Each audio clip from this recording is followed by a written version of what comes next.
वो कथा लोटे जो तुम्हारा अमृत है उस लाख गुना अमृत भागवत जी है। जिस प्रकार कांच मणि की समानता नहीं कर सकता उस प्रकार संसार का इस स्वर्ग का कोई भी अमृत भागवत अमृत की तुलना नहीं कर सकता। ये सर्वोपरि अमृत है। इसको सुनने वाला पीने वाला बार बार वाले से बच जाता है। इसलिए पीना चाहिए भागवत को, इसलिए भागवत को सुनना चाहिए। क्यों सुने? बोलो क्यों सुने? अब आप भगवान के बंधन से मुक्त होने के लिए अगर चाहते हो कि हम बार बार धरती पर ना आए, बार बार हमको ये झूठ ये ढोंग ना देखना पड़े, ये मतलब ये दुनिया ना देखनी पड़े, पशु पक्षी ना बनना पड़े, तो बस एक बार भगवान की कथा को मन लगा लीजिए, आपका जीवन सुधर जाएगा, आपका मरना भी सुधर जाएगा, आपका मरना भी सुधर जाएगा। मन लगा लीजिए। सुनक मोहम्मद ने कहा गुरुदेव ये कथा हमको सुना, जिसके बारे में आपने हमको बता दिया उस बात को सुनकर लग रहा है कि बड़ी दिव्य कथा होगी। सूत जी बोले इतना नहीं है। आपको मालूम भक्ति महारानी, जिस भक्ति के माध्यम से भगवान को पाया जाता है, एक बार वह भक्ति दुखी हो गई, अपने बालकों को लेकर वृंदावन में आई। ये कथा आप सबने सुनी होगी पहले, अगर नहीं सुनी थोड़ा सा मैं छूकर चलूंगा क्योंकि समय बहुत कम है मेरे पास और कथा बहुत ज्यादा है। प्रेम से बहुत श्री राधे। भक्ति महारानी कलिकाल के प्रभाव से जर्जर हो गई, माने बूढ़ी हो गई। और भक्ति के दो पुत्र हैं, एक का नाम है ज्ञान, एक का नाम है वैराग्य। ये कथा जब आप सुनोगे तो आपको तीन चीजें मिलेंगी, भक्ति, ज्ञान और वैराग्य। वैराग्य समझते हो? वैराग्य का अर्थ है कि इस दुनिया में हमारा कोई भी, यही वैराग्य है। हम जिनको अपना मान बैठे हैं ना, वो अपने है ही नहीं। हमारे आने तो वहां है जहां हम सबको जाना है। अंतिम यात्रा हम इसलिए करते हैं। कौन सी यात्रा? उसके बाद तो यात्रा करनी वो मिल जाएगा। तो भक्ति महारानी का पुत्र है ज्ञान और वैराग्य। द्रविड़ देश में उनका जन्म हुआ, कर्नाटक में वृद्धि हुई, महाराष्ट्र में जाकर सम्मान प्राप्त हुआ। गुजरात में जब ये पहुंची तो गुजरात के प्रभाव से यह खंडित हो गई, बूढ़ी हो गई। ज्ञान और वैराग्य बूढ़े हो गए गुजरात में। लेकिन जैसे गुजरात का त्याग करके यह वृंदावन आई, उत्तर प्रदेश की पवित्र भूमि पर वृंदावन बना हुआ है, भगवान का साक्षात धाम। वृंदावन के संयोग से यह भक्ति तो हो गई जवान, तरुणी बन गई। तरुणी माने कि तरुणी इंद्रवता आ गई, ये जवान हो गई। और इनके जो पुत्र थे ज्ञान और वैराग्य, वो बूढ़े ही बूढ़े रहे, शरीर से बूढ़े हो गए। बड़ी चिंताग्रस्त होकर रोने लगी। एक बार की बात है, देवर्षि नारद जी पृथ्वी का भ्रमण करने के लिए कलिकाल का समय प्रारंभ हो चुका था। धरती पर आए तो देखा कि मैं हरिद्वार जाऊंगा, अयोध्या जाऊंगा, मथुरा, माया, काशी सबका दर्शन कर जाऊंगा। तो नारद जी दर्शन करने जब यहाँ आए और यहाँ कलयुग का प्रभाव देखा, जो इस समय घटना घट रही है ना कलयुग में, वो बहुत पहले शास्त्रों में लिखी गई और लिखा कि ये होगा, इसे को रोक नहीं सकता और वह हो रहा है। और जो लिखा है वो आगे भी होता। नारद जी ने देखा क्या, जरा सुनना ध्यानपूर्वक। नारद जी देखा कि घरों की स्थिति, जिन घरों में बड़े बुजुर्गों का सम्मान होता था, हर बात पूछ करके की जाती, हर बात करने से पहले, काम करने से पहले उनको सलाह दी जाती थी। उनके जीवन के अनुभव का जो फल था उसको पाया जाता था। जिस काम को वह कहते थे वो कर दिया करते थे, जो काम मना करते थे उसको मना कर देते थे। कलयुग के अंदर क्या हुआ, बड़े बुजुर्गों का सम्मान ही समाप्त कर दिया, पूछताछ करने के लायक नहीं समझा। नारद जी ने देखा कि कलयुग का प्रभाव इतना है, बेटा बाप से कह रहा है कि तेरी क्या औकात है, कौन कह रहा बेटा?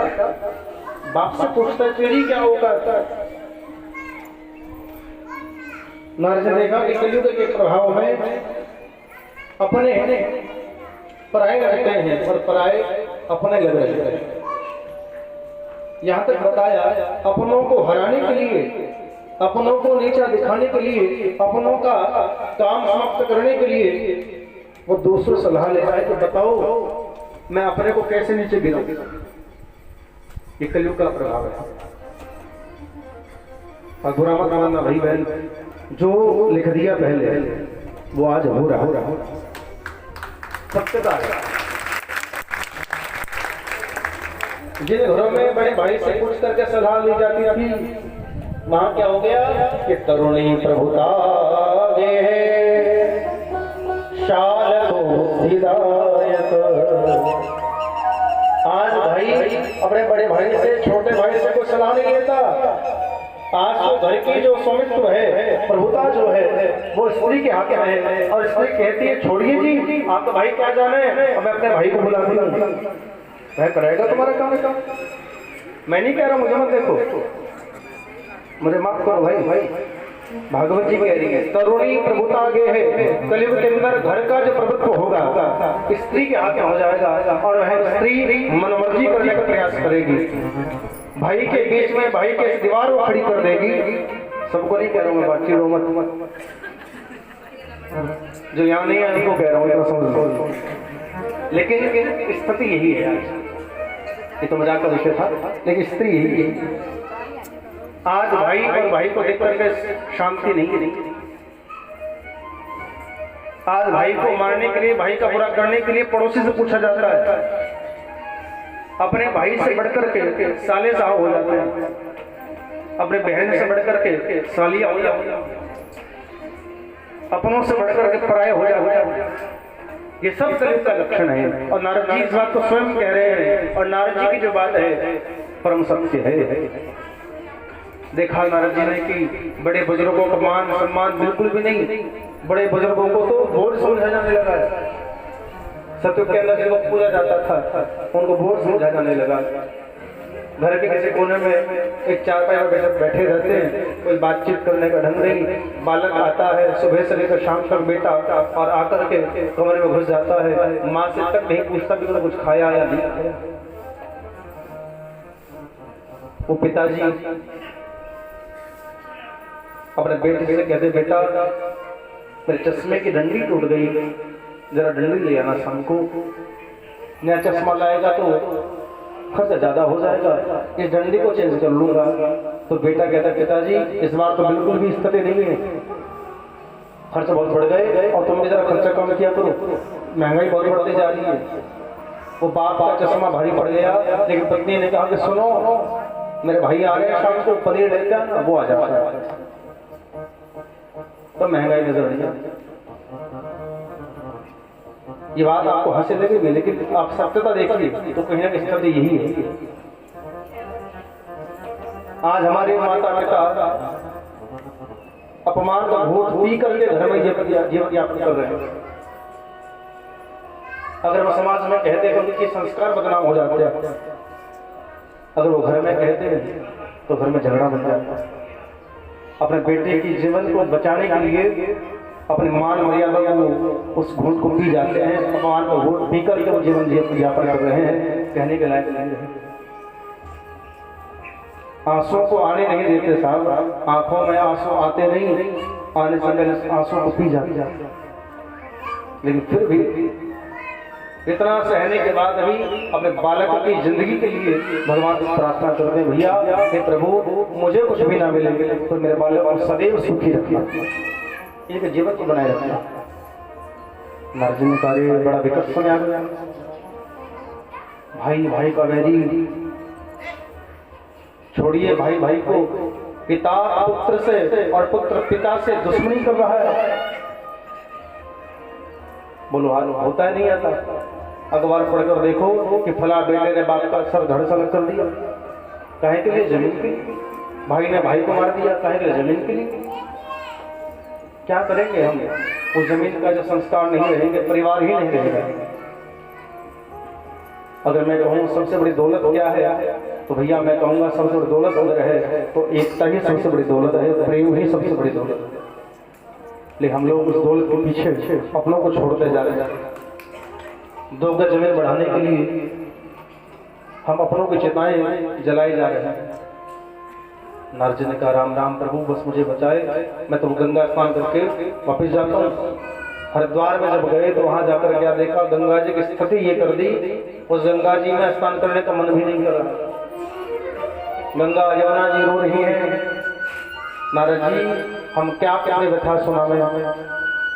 एक समय वह था जब देवता हमारे अमृत को पान करते थे, जल पिया करते थे, लेकिन आज इस कलयुग का संसार का प्राणी, ये कलयुगी जीव हमारे अंदर गंदगी कर रहा है, मैल हो रहा है, फैक्ट्रियों का पानी आ रहा है, गंदगी आ रही है यमुना जी के अंदर, गंगा जी के अंदर, दूषित कर दिया।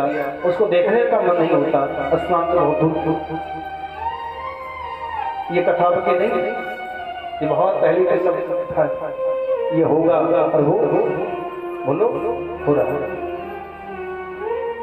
गंगा जी की बात सुनकर नारद जी ने कहा देवी मैं जा रहा हूँ, मैं समझ गया कि कलिकाल का प्रभाव चरम सीमा पर चल रहा है, आपकी इसलिए हानि की जा रही है। वहां से जब चल दिए तो चलते तो मन में आया कि चलो एक बार वृंदावन का दर्शन कर लो, जिसको साक्षात भगवान का घर कहा जाता है। जब वहां से निकले जंगल से जा रहे थे, आवाज आई भो भो साधो क्षणम तिष्ठ मम चिंता विनाशय। आवाज कान में पहुंच, स्त्री की आवाज। घनघोर जंगल में एकांत में स्त्री कौन पुकार नहीं है, अगर नहीं सुनूंगा अपराधी हो जाऊंगा। क्या मालूम अबला बैठी हो, किसी को मेरी आवश्यकता हो। तो नारद जी ने पीछे मुड़कर देखा तो एक स्त्री गहनों से सुसज्जित हो रही है, अच्छे वस्त्र पहन कर बैठी है, और जिनकी सेवा में अनेक दासियां कोई पंखा लेकर खड़ी है, कोई चरण दबा रही है। नजर कैसी सेवा को प्राप्त हो, बिल्कुल राक्षसी सुख। और उसके गोद में 2 बूढ़े पड़े हुए हैं। कितने बूढ़े? क्या है? बूढ़े हैं क्या? बोलो। उनके पुत्र, ज्ञान और वैराग्य। समझ में आ रही है कथा नहीं आ रही?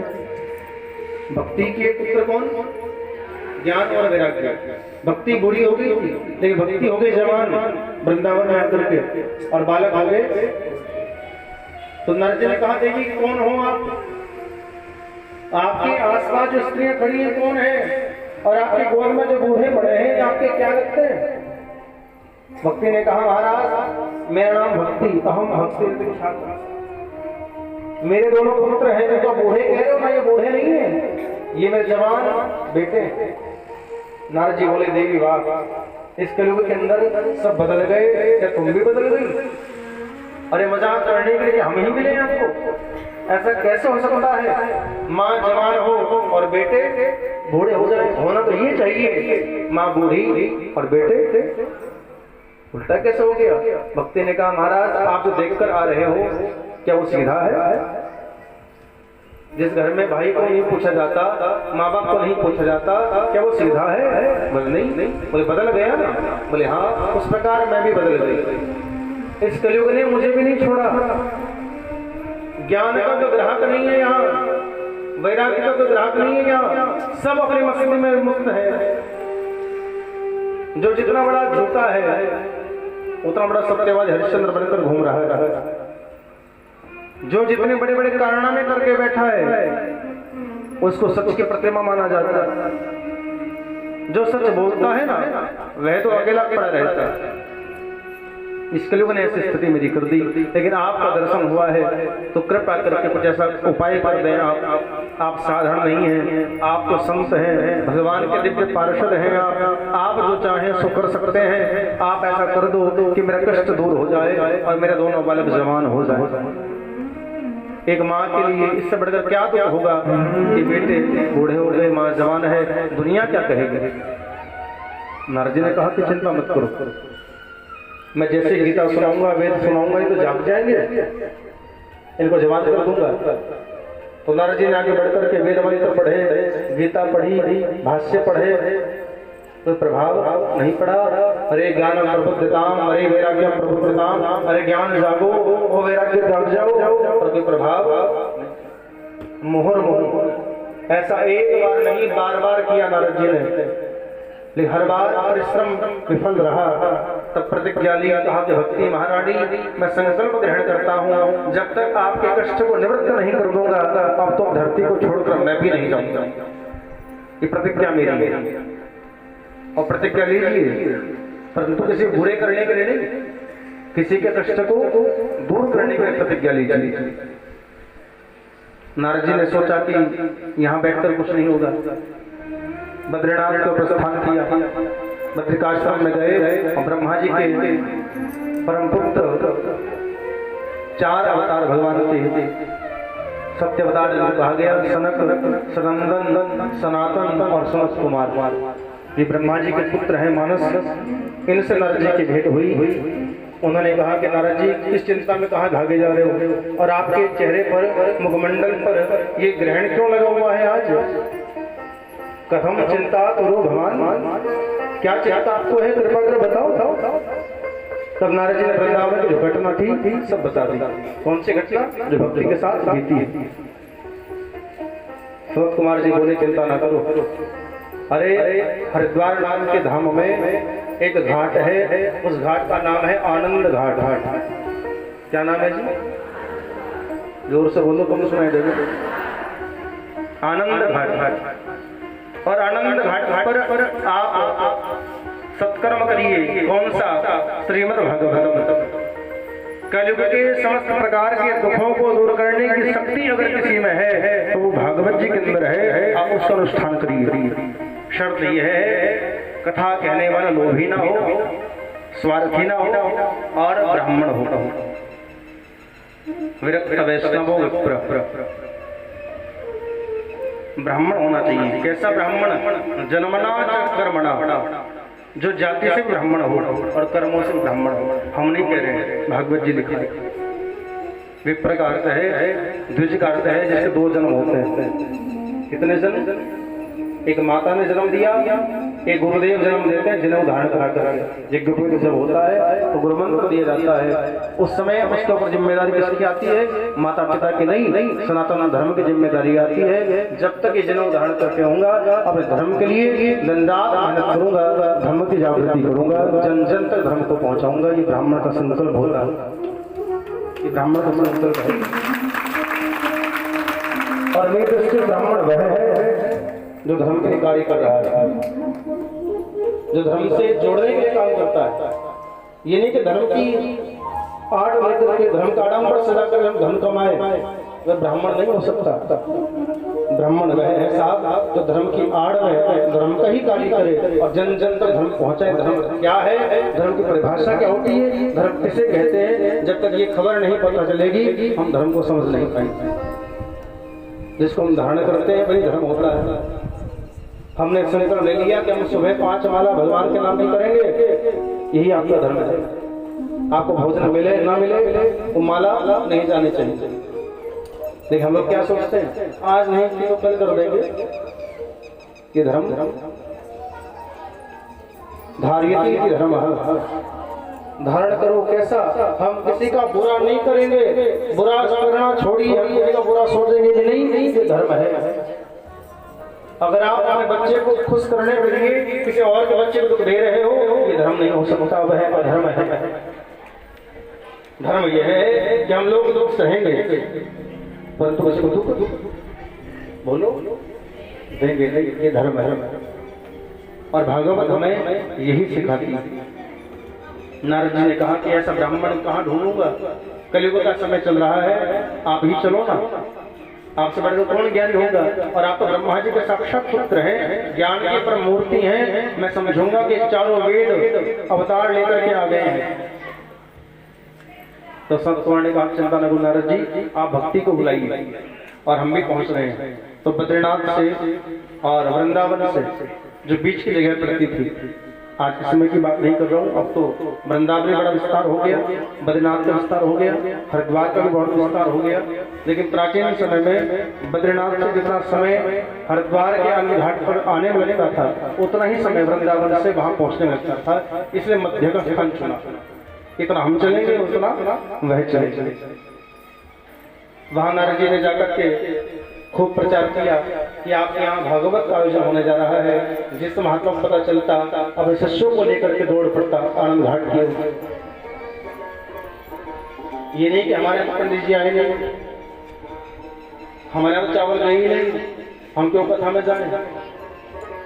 समय बड़ा कम था इस कथा के लिए, क्योंकि शायद आपने दीपक जी आपको बताया हो, ये कथा तो भगवान की कृपा ही है।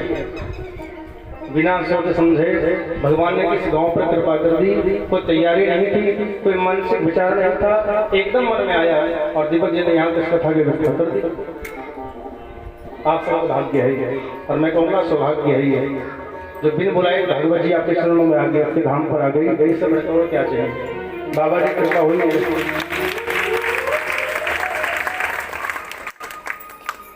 पहली बार भागवत हुई है, पहली बार।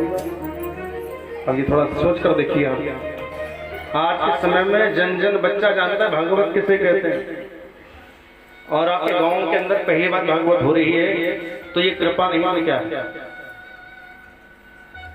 ये कृपा नहीं तो खुशी नहीं है तुम्हें कृपा की है? किस किस को है?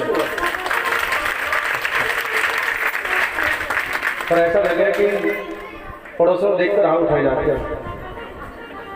मुझे खुशी ना फिर से गौर से डाल, जोर से बोलो राधे राधे।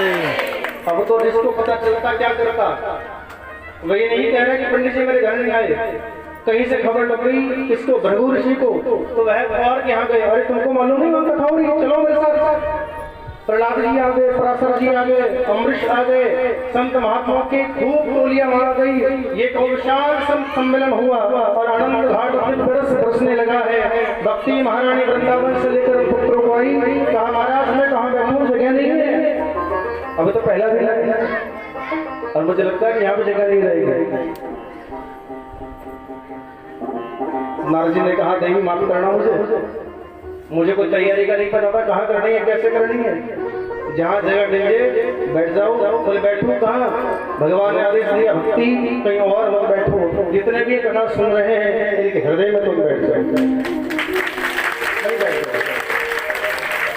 और तुम्हारा खाना वही है, और वहीं से तुम्हारे बालक उत्पन्न होंगे। ज्ञान और वैराग्य जब बुढ़ापा दूर होकर के ये अवस्था प्राप्त हो जाएगी। भक्ति वहाँ बैठी और संकीर्तन प्रारंभ हुआ और संत कुंवर भागवत की प्रदीप ज्ञान वहाँ बरसाया। हो राजा राम राम राम राजा राम राम राजा राम राम राम राजा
चला गया उनसे की आवाज पहुंच जाए। और सीताराम राम राम सीताराम